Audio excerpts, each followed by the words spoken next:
PI Industries Limited Q2FY26 earnings conference call. As a reminder, all participant lines will be in the listen-only mode, and there will be an opportunity for you to ask questions after the presentation concludes. Should you need assistance during the call, please signal an operator by pressing star then 0 on your touchtone phone. I now hand the conference over to Mr. Nishit Solanki from CDR India. Thank you, and over to you, sir. Thank you. Good morning, everyone, and thank you for joining us on PI Industries Q2FY26 earnings conference call. Today, we are joined by senior members of the management team, including Mr. Mayank Singhal, Executive Vice Chairman and Managing Director, Mr. Rajnish Sarna, Joint Managing Director, Mr. Sanjay Agarwal, Group Chief Financial Officer, Dr. Atul Gupta, CEO, CSM AgChem, Mr. Prashant Hegde, CEO, AgChem Brands, Dr. Ramesh Subramaniam, Global CEO, PI Health Sciences, and Mr. Jagresh Rana, Global CEO, Biologicals. We will begin the call with key perspectives from Mr. Singhal. Following that, Mr. Agarwal will take us through his views on the financial performance. Thereafter, the forum will be open for interactive question and answer session. Before we begin, I would like to underline that certain statements made on today's conference call may be forward-looking in nature. A disclaimer to this effect has been included in the investor presentation shared with you earlier and also uploaded on stock exchange websites. I would now like to request Mr. Singhal to share his perspectives. Thank you, and over to you, sir. Thank you, and a good morning to everyone. Let us begin by sharing my views on the global AgChem industry scenario and then on the performance of PI in this context. The global crop protection industry has been passing through a prolonged down cycle driven by distributor and farmer destocking, sharp prices deflations, and Chinese overcapacity, low commodity prices, rising interest rates. On top of this, weather disruptions that cut the springs in several regions. 2025 is expected to see a modest recovery in Q4. A full recovery is not expected to realize before the second half of 2026 or later. The silver lining is that input prices are stable, the volume increasing driving gradual normalization of inventory levels. Most of the global innovators have been reporting 3 to 5% decline in H1. Revenues with cautious volumes led to recovery in the second half.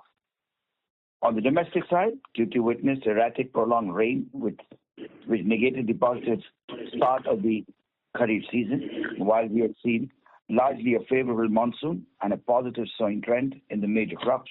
Excessive rainfall, abrupt regulatory changes on biologicals, and fertilizer shortfalls have played a spoil sport for the growing momentum in Kharif. Over 1.2 million hectares of crop have been damaged in Punjab and Maharashtra due to excessive rain and consequent flooding. As a result, we are seeing high inventories and credit levels, and as the industry has sought to support channel partners and market liquidity constraints.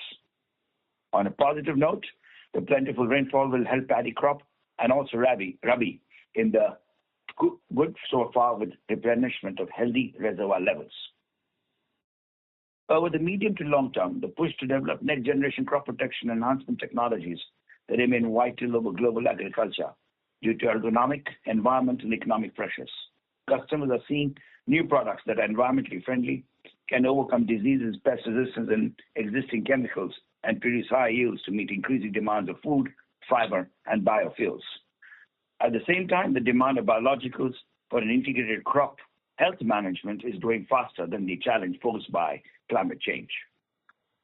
In the current landscape, global companies continue to elevate the strategic partnerships across the value chain in the pursuit of cost optimization and build resilient business models amidst of heightened regulatory challenges and partner with innovation.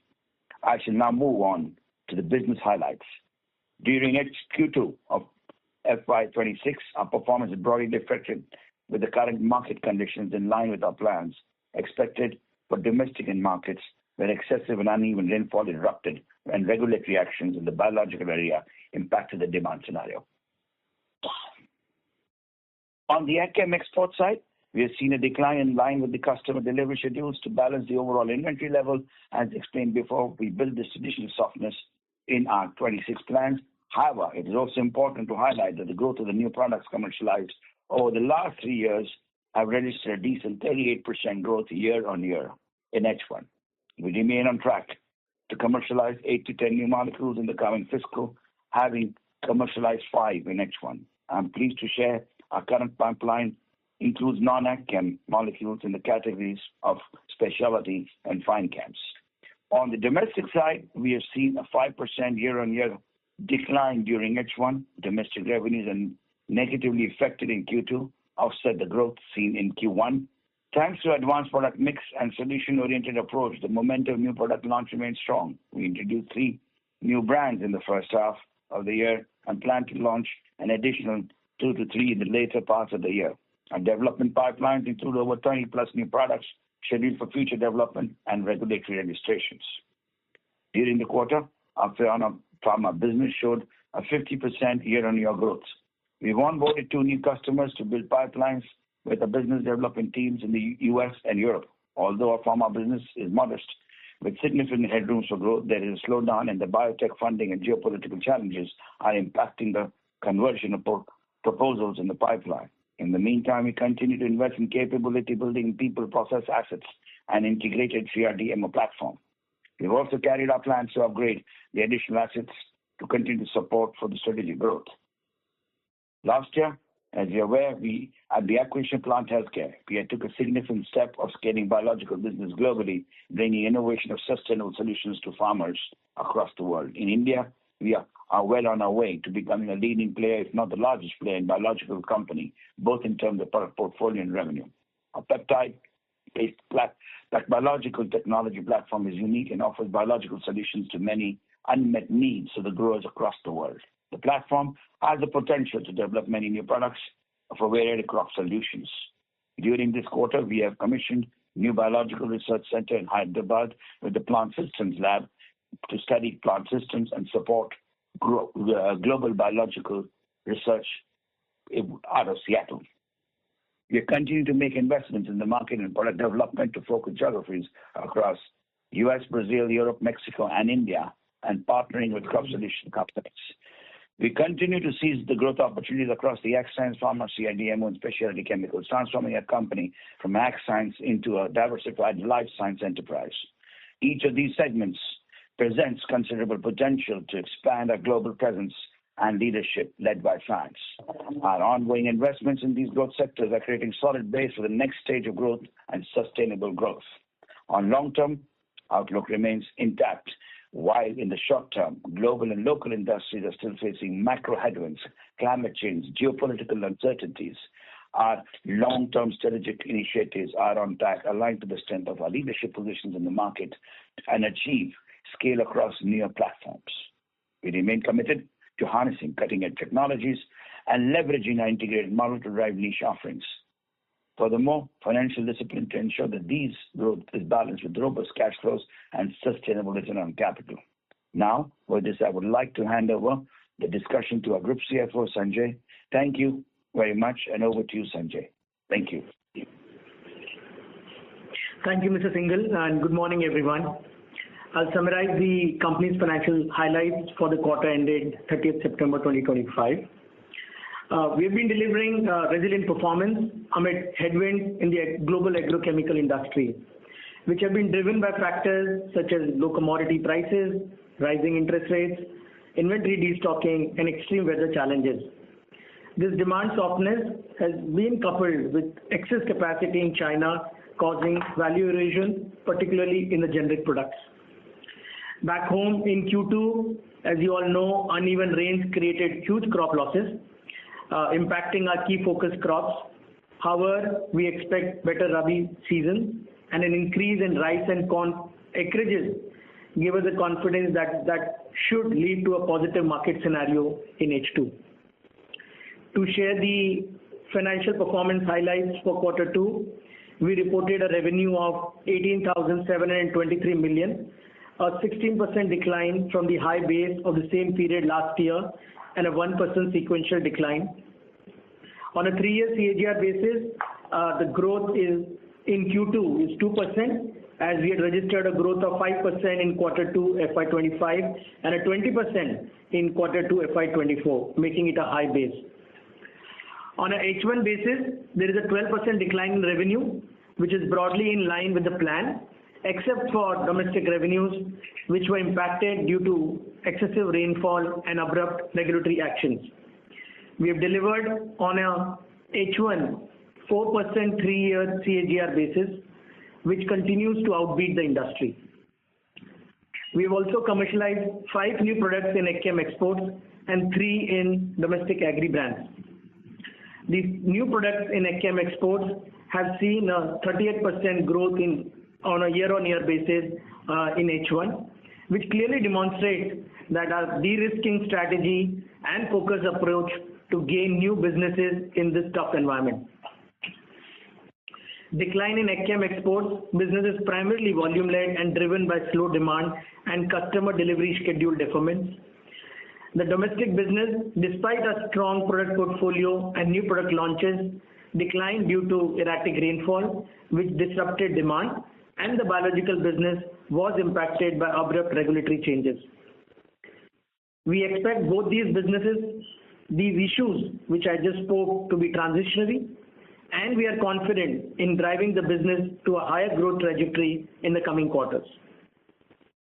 Our pharma platform doubled its revenue over H1 of the previous year, driven by deepening relationship with biotech and big pharma innovators.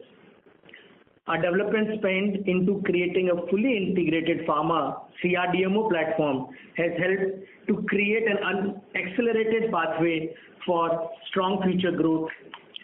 We are currently in the investment phase in this business, building capabilities, strengthening people and processes, which is reflected in higher overheads and is expected to be absorbed with higher scale over the next few years. Our global biological business has also been performing in line with the long-term business plan, and we are focused on new product development, strengthening our go-to-market in US, Brazil and other markets, and filing for registration of new products and label expansions for peptides.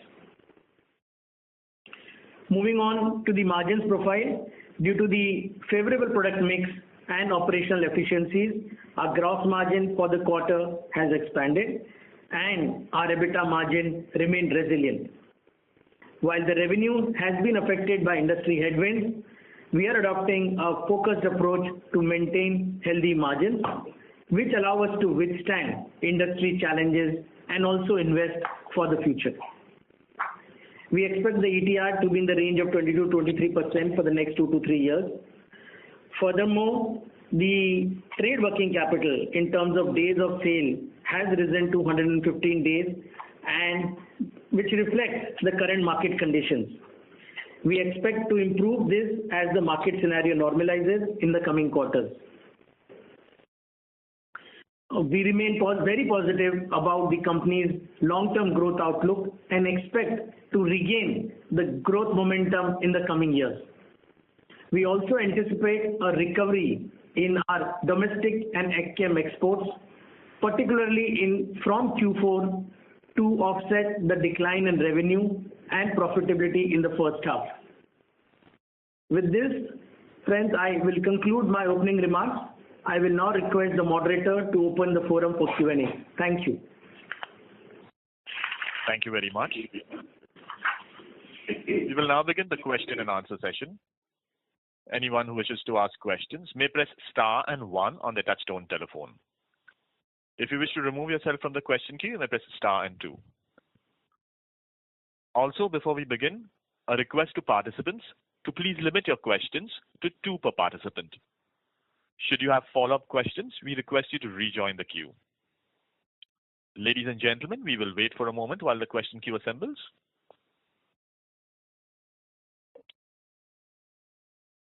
The first question is from Saurabh Jain from HSBC. Please go ahead. Thank you for the opportunity. My first question is on the guidance. You were, vocal about saying that you expect a mid-single digit kind of maybe a single digit kind of a growth, possibilities for this year. How would you look at your H2 given such a sharp decline in the first half? What could you give us more details around what kind of growth you're expecting in your exports, your domestic, and your pharma business for the remainder of the year? So as we mentioned in the earlier parts of our talk today, as you've seen, the climatical challenge and the expected growth rate have not kept up to the mark in the H1. But as we see, at least in the domestic, in the ag exports, we see early shoots of the positive trajectory. Clearly, we see good potential for the coming H2 coming from the Rabi season, given the water levels. But again, I must put a cautious to say that today, looking at the climatical situations, will be very much dependent on that. But the positivity of the moisture, the level of water, gives us to look at a positive outlook for Rabi. I mean, again, on the export side, what we understand is that US, we are seeing a good amount of restocking that is happening. And some of the products that you do, the competing products for those, portfolio of yours are doing really well in US. When do you expect those kind of, positive tailwinds also reflecting in your portfolio, whether it's going to happen in Q3 or Q4, because now the season is closing by? Any thoughts on that side? Yeah, so as we said, that we see those positivities coming through Q4, yeah? So can it really open up in a very big way? Because, can you go back to those double digits kind of growth in the second half is where I'm coming from. Well, it's picking up, but one market is not going to drive that, as you well understand. There's US, Brazil, there's India, so we expect to see that come up. But as I said earlier, in 26. Sure. The second question would be on some. Sorry. Go ahead. Yeah, sure. So I was asking about one of the competitors, the global players. They have been vocal about exiting the Indian markets, right? I can call it FMC is talking about exiting the Indian markets, for which they have also taken a write down on their Indian business. And PI in the past has been talking about looking at several inorganic opportunities if they come their way. So any comments on that side? What would be your outlook when you look at such opportunities? That would be very useful for us. Well, I don't think this kind of a comment can be given. We are always open to looking at opportunities, but we're not very clear about this specific opportunity. Yeah.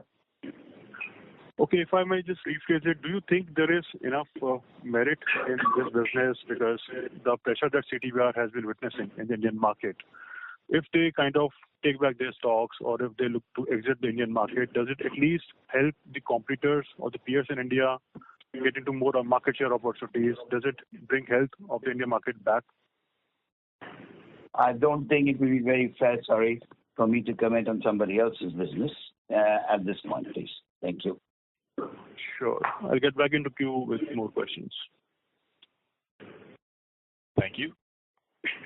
The next question is from Abhijit Akela from Kotak Institutional Equities. Please go ahead.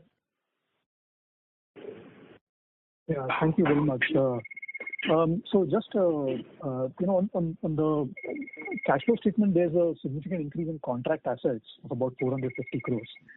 If you could please just specify what that might be due to. Sure. So as you know, the increase in contract asset is in line with the customer delivery schedules which are lined up for H2, and those are in line or in accordance with the accounting standards. So there has been an increase, but this is keeping in line with the customer delivery schedule, which is arising again from the global agrochemical industry situation today. So, yeah, I'm sorry, if you could please just help me understand the accounting here. I mean, what exactly does this asset represent on the balance sheet? So these are the finished goods what we have produced, which is to be delivered to the customers. And as we have confirmed orders from them, and they have been produced only for them, the deliveries will happen over a period of time in the next 1 to 2 quarters. And therefore, as per accounting standard, we would have to recognize the revenue and create a corresponding asset on the balance sheet side. Okay, so this does not get shown under inventories, is it? You have to separately break it out as contract assets. Correct, that's right. I see, okay. Thank you. And then just on the outlook front, if I may, so pharma we were expecting to grow 75% this year, and yet there does seem to be some headwinds from the biotech slowdown, funding slowdown, and those sorts of things. So if you could please just update us on what our new expectations might be over there. And plant healthcare, will it be possible to just break out the revenue number for the first half of the year that's gone by? Yeah. So pharma, we spoke in the past also directionally or in the call today by Mayank and myself, that the business directionally has been doing well. We have a positive outlook. It's a business for long term, and we are doing well there. On the plant healthcare, the yearly revenues are in the range of $10 to $12 million, and we have been doing well there as well. Yeah, sorry, just on pharma, so 75% is still something we can hold on to, or that might be a bit out of reach? Well, it's, right now you see the CDMOs, they're in the different development phases. As things mature, the numbers come close, and right now we are already in the significant space for that growth. Yeah, but we are positive about long-term outcomes of that. Yeah, sure. And the EBITDA margins have been very strong. They've been significantly higher than your guidance range of 26-27%. So should we expect them to remain around this range of 28-29 going forward? Well, I wish, but I think as we've given the annual guidance, given the top line challenges, but this quarter has been good because of the given product mix, as we mentioned. Yeah, so we would keep to our guidance as earlier. Okay, sir. Got it. Thank you so much, and Thank you. The next question is from Rohit Nagaraj from 360 ONE Capital. Please go ahead. Thanks for the opportunity. So first question is, what has been the contribution of new CSM products in the overall CSM revenues during the first half of this financial year? So as we mentioned, we don't have the numbers here, but I think we've given about a 38% growth on new products on our new product pipeline over the last term. Yeah. Right. Fair enough. No problem. So second, on the biologicals front, so on PHC, we have just indicated that we have about $10 to $12 million of revenues. When do we see a significant scale-up in this opportunity? Would it be more like FY28, given that there are multiple registrations which are currently ongoing across different markets? And what could be the potential, sometimes maybe FY28, 29 from this biologicals acquisition? Thank you. Jagresh, would you like to come in back, please? Yes, absolutely. So, see, the biological phase, we are in the situation where we are investing in the market, creating distribution as well as launching our new product and getting label expansion for the product. So we are into that kind of a phase. We expect our, based on the performance of product, what we are seeing, we expect our growth to start from, we are growing this year as well and continue to grow basically from the next year onwards. We see a significant growth from this business in the years to come. And is this business again generating profitability at the EBITDA level, or will it have some time to break even? Yes, so this is a business, as you know, as we are in the investment phase. So once the scale has been will be achieved, the profitability will also follow. Sure. Yeah. So as we said. Go ahead. Yes, sir. Sorry, sir. No, go ahead. Next, please. Yeah, that's it from my side. Thank you, and all the best. Thank you. Before we take the next question, a reminder to participants that you may press star and 1 to join the question queue. The next question is from Naveed Virani from Bastion Research. Please go ahead. Hello, am I audible? Yeah, we can hear you. Yeah, thank you for the opportunity. So I have 2-3 questions. First one is on the newly commercialized products. So we can see that there are 5 new products which we have commercialized in H1 FY26, and I'm sure there will be, a couple of products planned in the 2 quarters which are expected to come. What I wanted to understand was, what is the agri versus non-agri mix in these newly commercialized products, be it H1 or coming H2? Sanjay, you want to answer that? I don't have that at me right now. Yeah, these are primarily in the agri side of it. And sorry? Sure. Please go ahead. Yeah, these are primarily in the agri side of the business, the new commercial products in the H1. So it will be 100% on the agri side, or are we looking at something on the non? So the reason why I'm asking this question is just wanted to understand how are we, progressing on the diversification aspect of the CSM business. Yes, for the CSM business, just to answer that, in the CSM business, yes, there have been a few, two, three products commercialized in H2, and it takes about 3 to 5 years to really get to the ramp-up stage, yeah. So just to give you a sense of what it takes, because you get into the evaluation, you get into the early stage, and as the production molecules pick up, the values go up, yeah. Sure. Maybe Atul is there. Atul can explain that how many of XM or non-XM are there. In the first half, yes. Yeah, so I just try to answer it. At this point of time, we are connecting. Your audio is not good. Yeah, I think that's a challenge you have. Let me just. Is it better now? Yes. Hello? Yes, go ahead. So, so this year, in the H1, we have been able to commercialize 5 to 6, the products, new products. Another 5 to 6 new products are planned, which has got the mix of both agrochemicals as well as the non-ag-chem products. We are ramping up our capacities with the expansions, wherein we had a plan to start the new plants. Out of the 2 plants which are in the process of getting commissioned, one is of the the crop chemical plant where we intend to take up these products. So that's where we stand today from the new products commercialization point of view and the assets which are being leveraged. Thank you. Sure. Thank you for the clarity. Next up, I just wanted to, have a long-term view on the biological business, since we are so, bullish and are investing heavily in this business. So, sir, if we take let's say a 5-year view, given the visibility which we have right now, how big do we see the biological business becoming for PI? And if you can give some numeric sense to give us an understanding, that would be very helpful, sir. Yeah, so today, as you look at the biological business to where we are today, we expect it to at least have it 3 to 4 folds. Because that's an area where we've invested, we've shown that kind of growth. If you look at the past, we've given a 25+% CAGR on the domestic business. Now with global platforms and with the development regulatory timelines, once we're able to cross those hurdles, we see at least achieving that level of growth. Yeah. Sure. Thank you for that answer. If I can squeeze in one more, wanted to understand regarding the pharmaceutical business.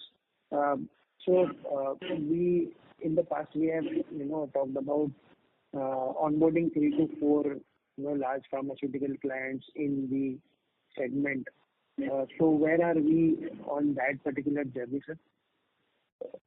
And so as we have mentioned in my earlier talk today, we've onboarded a couple of pharma companies. And, onboarding is one process, but then moving into the next phase of the journey, and that's where we are right now. Yeah? Okay. Thank you for all the answers. Wishing you all the best. Thank you. The next question is from Vivek Rajamani from Morgan Stanley. Please go ahead. Hi, sir. Thank you for the presentation. Apologies if this was addressed in the previous questions, but just wanted to clarify, where exactly are we with respect to the regulatory challenges that you were alluding to on biologicals? Have we seen the resolution for that, or that would continue for maybe one more quarter? And in that case, how should we think about the scale-up of the biological segment in the next 2 quarters and potentially fiscal 27? That's the first question. Sorry, I didn't get the first part of your question clearly. Just wanted to get a sense of, with respect to the ongoing industry regulatory challenges on the biologicals with respect to registrations and everything else. Just wanted to get your sense where we are in the resolution of that, if it's been fully resolved, and if we could get some normalization from the next quarter, or how should we think about that process for the rest of the fiscal 26 and fiscal 27? So if you look at it from what was mentioned earlier, for the Indian regulatory context, there has been disruptions. We're expecting to see in this coming quarter or the next quarter for that to somewhere wind out and get sorted. So, and regarding the global perspective, Jagresh gave an outlook to say like some of these are there, and by 28 or so, we see some of these things moving well. Sure, sir. Just one clarification there. I think in the previous quarter you mentioned that because of this you could not make any sales in the previous quarter. Would it be fair to say that at least we started to see some traction come back, or that is still some time away? Yeah, as you know, there were bans put on biologicals, the regulatory framework in India. Those have now been sorted out, but now we're in the regulatory phases of getting the documentation procedures, which government is taking their own time. And once that comes, we see that move at least in the fourth quarter. Yeah, if that's specific to India, what you mentioned there. Okay, thank you. Yeah, thank you, sir. That's very clear. And the second question that I had was just some color with respect to, the U.S. tariff, if that's been having any sort of impact on the business or the conversations that you may have with prospective customers. Any color on that will be super helpful. Thank you. Yes, the U.S. tariffs is a complicated conversation. For the present, we are not seeing much, but clearly we are seeing confusion in order takeoffs and understandings both in the ag and the pharma sector to have a long-term clarity, and which is creating slowdown, I would say, in decision making. Yeah. Sure, sir. I'll rejoin the queue. Thank you so much, and all the very best. Thank you. The next question is from Tejas Pradhan from Citigroup. Please go ahead. Yes. Hi, sir. Just to clarify, on the domestic biological business, could you split out what would have been the impact of the regulatory changes from this quarter revenue perspective? So for half part of the year, the business was under restricted category, and then post, as Mayank mentioned, we are still in the process of getting approvals from the state level to continue the sales. So yes, it has impacted significantly, and that's why you're seeing the overall agri business being significantly down in this particular quarter. And to be honest, we don't have that exact number on hand, but maybe without with Sanjay later. Yeah. Sure, no problem. And apologies if this was clarified earlier, but just on the FY26 overall guidance, we still maintain the guidance that we had initially provided? No, we had said that looking at how the H1 is gone, and I think we had a conversation as you are rightly gathered, we expect the positive trajectory now coming from Q4 in the exports. The domestic business, we expect a good Rabi, and I would put a cautious statement given the weather situations of climate change, which we're expecting very good in that first half, have rained out. And I'm hoping that this quarter, if things go well, we should be well on that path, yeah? But okay, thank you. I would keep those guided muted, yeah. Okay, thank you. Thank you. The next question is from Sumant Kumar from Motilal Oswal. Please go ahead. My question regarding muchness in you have a bit loss. So when we can expect a positive trajectory in the coming year? Sorry, I think your line is dropping off. Could you just repeat again? So I told the business loss, the profitability will loss. Mr. Sumant, I'm really sorry to interrupt, but your voice is breaking. If you are on a headset, request to use the handset. Can you hear me now? Hello? Hello? Hello? Yes, sir, please go ahead. Yeah. So my question is regarding pharma business loss in H1, and when we can see a positive trajectory in the coming year, and what is the key molecule development happening in the segment? where we can see momentum in the we can see a profitable growth. So as we Go ahead, Sanjay. no, please go ahead. Yeah, so as we explained, we are right now in the investment phase, okay? And we expect that this phase will continue for another year or so, and we expect that in next 1 year, we will reach to a scale that we will be able to sustain and maintain profitable growth and also achieve positive EBITDA. Coming to CSM segment, we have seen a significant degrowth in Q2.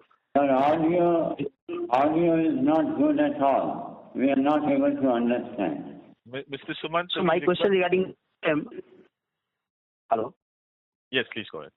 So my question regarding CSM, we have seen as the muted performance in Q2 in CSM segment.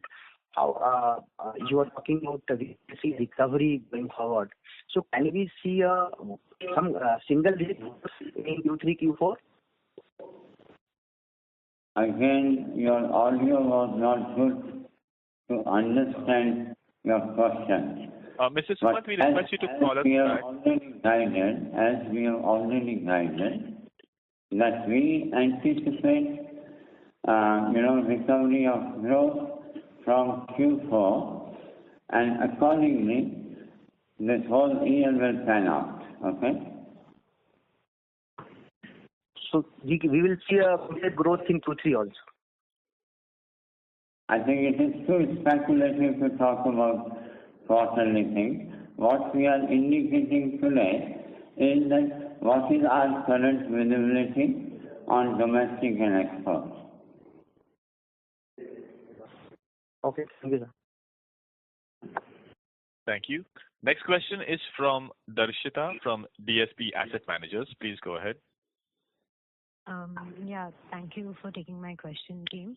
I just had one question. What's giving us the confidence of the recovery that we are anticipating in the fourth quarter? Well, that's coming from what we see from the feedbacks from our customers, right? Because and their expectations of what they're looking from us, the deliveries. Got it. Okay, so this is maybe a schedule, a tentative schedule shared by the customer, which is driving the confidence. Yes.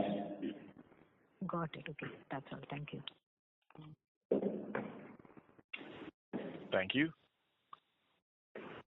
The next question is from Farokh Pandole from Avesta Fund Management. Please go ahead.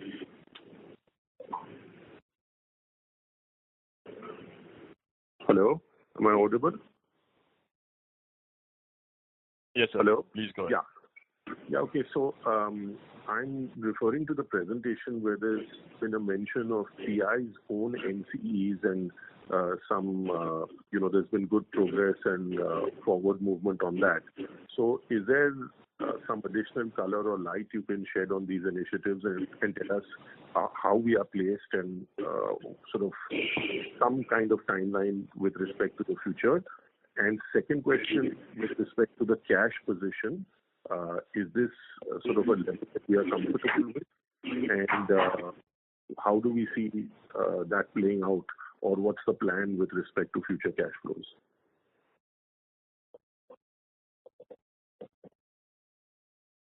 There was lot of disturbance in the line. If you can please quickly repeat your question.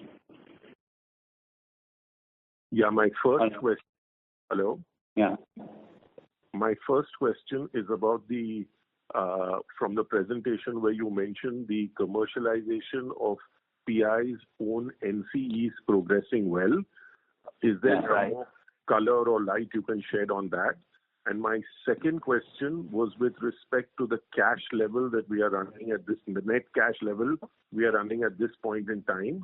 And how do we feel about that? And with respect to future cash flows, what is our thinking on that? Okay. So for our new NCE, we are on track for registration, first registration in India. While we are waiting for it, we have also gone ahead for a large number of field trials in India and working on product development in that direction.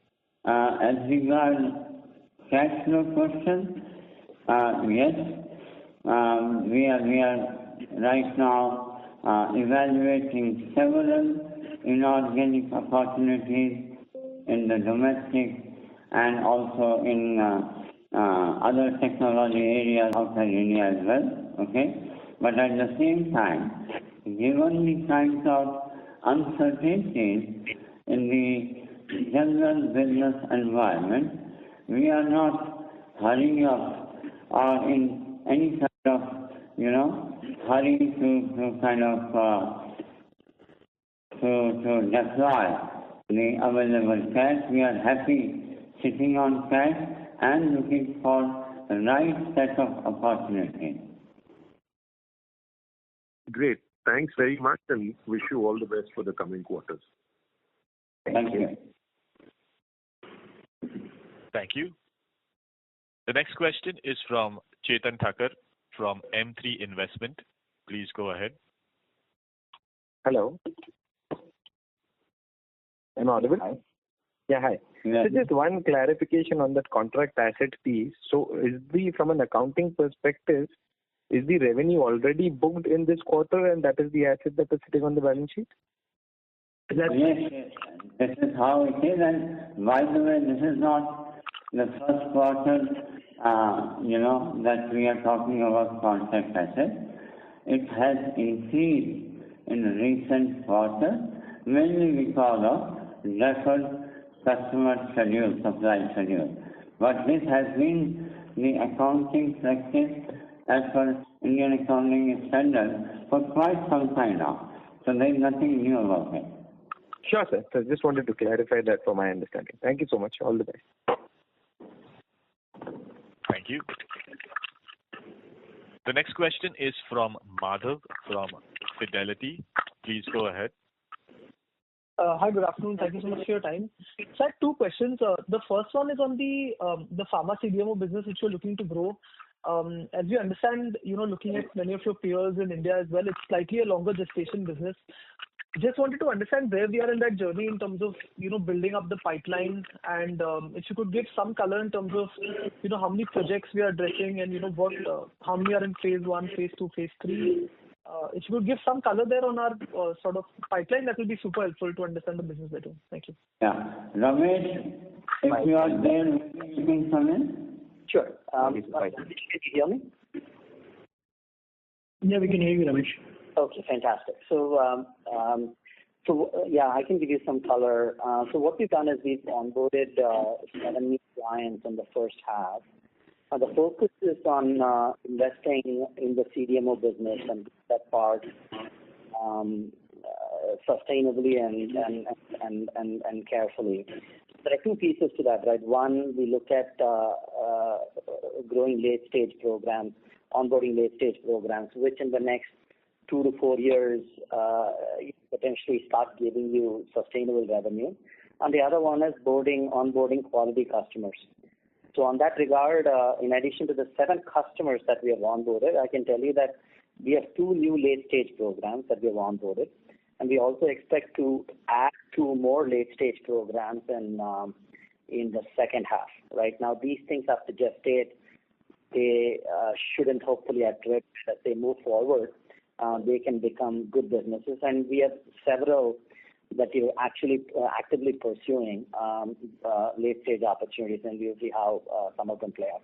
So that's the first foundation. And the second foundation is quality customers. And I think Mike and Sanjay referred to it in their opening dialogue. We've onboarded 2 large farmers, and we expect to get 1 more in Q3 and 1 more in Q4. We have given guidance that we'll try to onboard 4, and then we are well on track for that. So hopefully that gives you a flavor. Understood.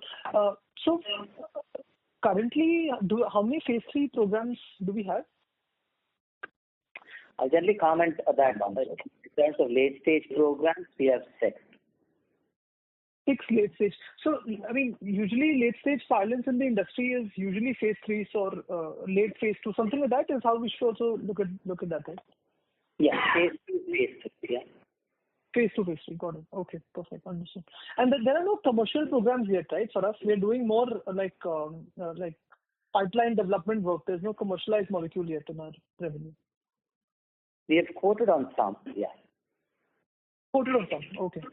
So this would be as like a second source to an already commercial molecule, something like that, like a tech transfer? That's correct.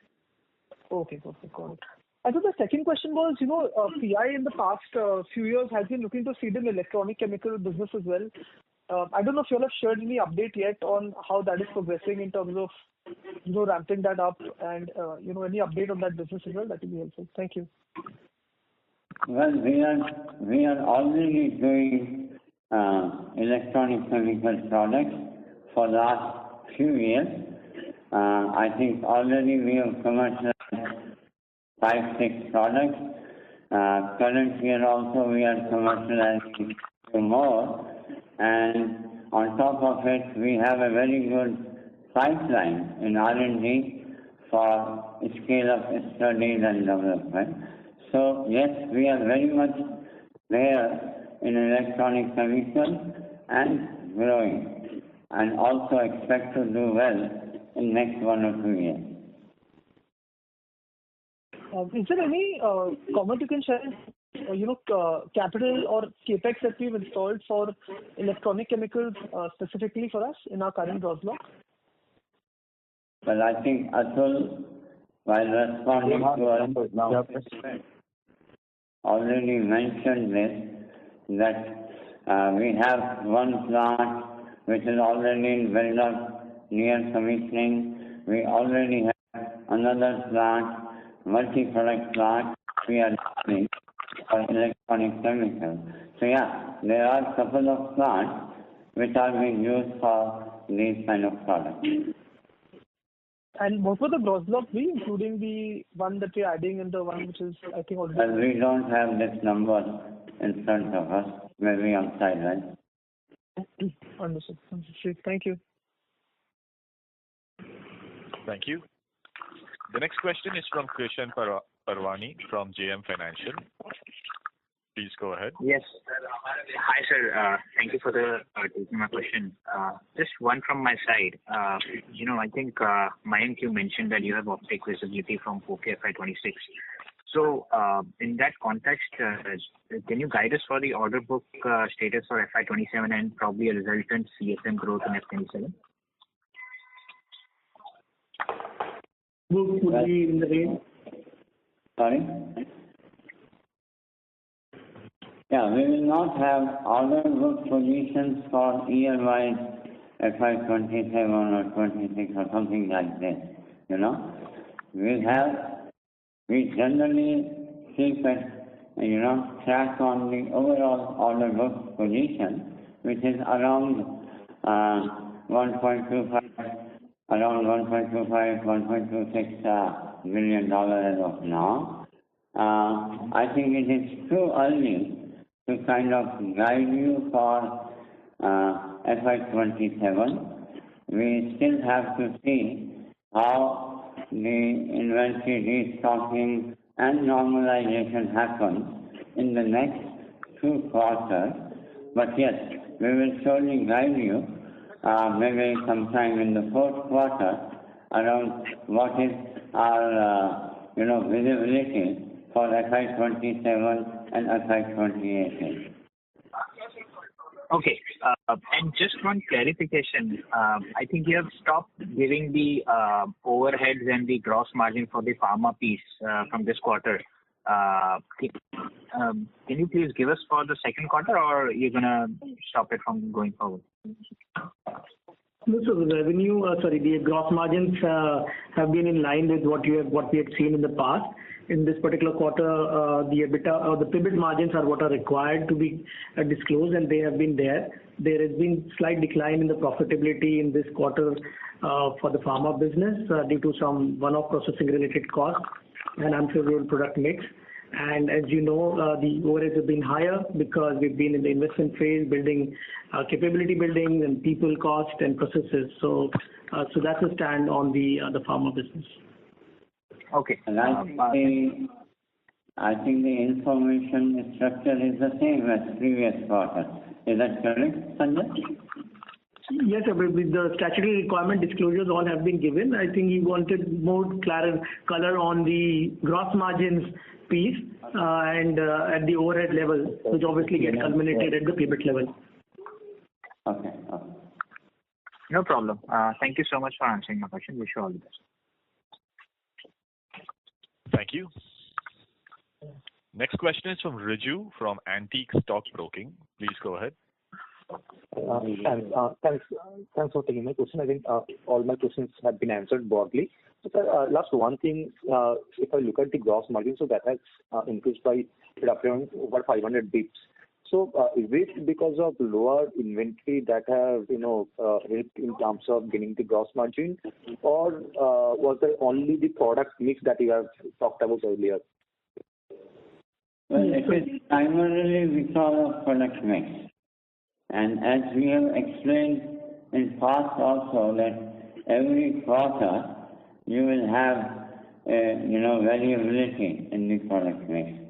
So it is primarily because of product mix. On a longer term basis, on an annual or a longer term basis, as we have guided in past, 50 to 52% gross margin is what we believe is sustainable level. Understood. And sir, one last clarification in terms of CSM order book that you have mentioned. So that is $1.25 billion that you have said, right? As on Q2? Yes. Okay. Yeah, sure. Thanks. Thank you. The next question is from Abhijit Akela from Kotak Institutional Equities. Please go ahead. Yeah, thank you so much for taking my follow-up. Just to understand the point about the contract assets one last time. I'm sorry, it was a bit unclear in the past. So this is basically revenue that we have recognized, but the billing has not been made to the customer. Is that basically how it is? Yes, correct, Abhishek. Okay. And how do we, make the decision regarding, when to shift it from, say, inventories to contract assets? Because I guess we would have the choice of, keeping showing it as inventories as well. So in what circumstances? No, accounting is not done by choice. Accounting is by accounting standard.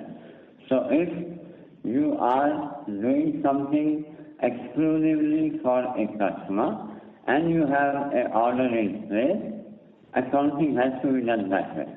It is not by choice. Okay. So the increase in this line item is largely because certain large deliveries have gotten deferred in the recent years. Yes. Okay. Got it. And just last thing on the outlook for this year and maybe a little bit beyond. So fourth quarter, so third quarter we still expect maybe a little bit of lingering softness in terms of the CSM business on a year-on-year basis, but 4Q onwards we expect growth to revive. Is that how we are looking at it, sir? Yes, you are right. Okay. And finally, just with regard to calendar 26 or fiscal 27, whichever, are you seeing that there could be a recovery in the agro industry in terms of demand, or do things still look a little bit challenging? Well, as I think in the earlier commentary, Mike also indicated, we see recovery in the second half of calendar year 26. Okay, and this is based on the discussions and the commentary we see from all the global players, because the consumption is more or less normalized. Destocking also in many geographies has already happened, and it is only a matter of next few quarters, 2-3 quarters, that the normalization of purchases and stocking will happen. Got it. No, that's very clear, sir. Thank you so much, and wish you all the best. Thank you. Thank you. We take the last question from Rohit Nagraj from 360 ONE Capital. Please go ahead. Thanks for the follow-up. So on the biologicals front, when do we expect the margins to converge to the business level margins at, say, 25% plus minus? Well, as explained, biologicals for us is a global long-term play. Okay? And we are right now in the investment phase. We have a very small scale revenue of 12 million. So while you will see that we will be growing at a very high growth rate, but we are also investing in the market development, in the product development for next couple of years. So my view is that as far as margins are concerned, for next few years, we should only be focusing on scaling up this business and not looking at margin. I hope this clarifies. Because also, let me also add that biologicals for this industry is going to be the next growth driver. Okay? Last 5 years, biologicals is growing at double digits, while chemical is growing at 2-3%. Next 5-10 years, biologicals will still continue to grow at that scale and become a significant portion of the overall crop protection. And PI being in the cutting edge technology platform of peptides, for us there is a great opportunity to be at a right place at the right time in biologicals. In next 2 years, if we are able to scale up, which is what the aim is, to a level which is reasonable, the profitability is obviously going to be the outcome. Sure. That explains. Thanks a lot and all the best.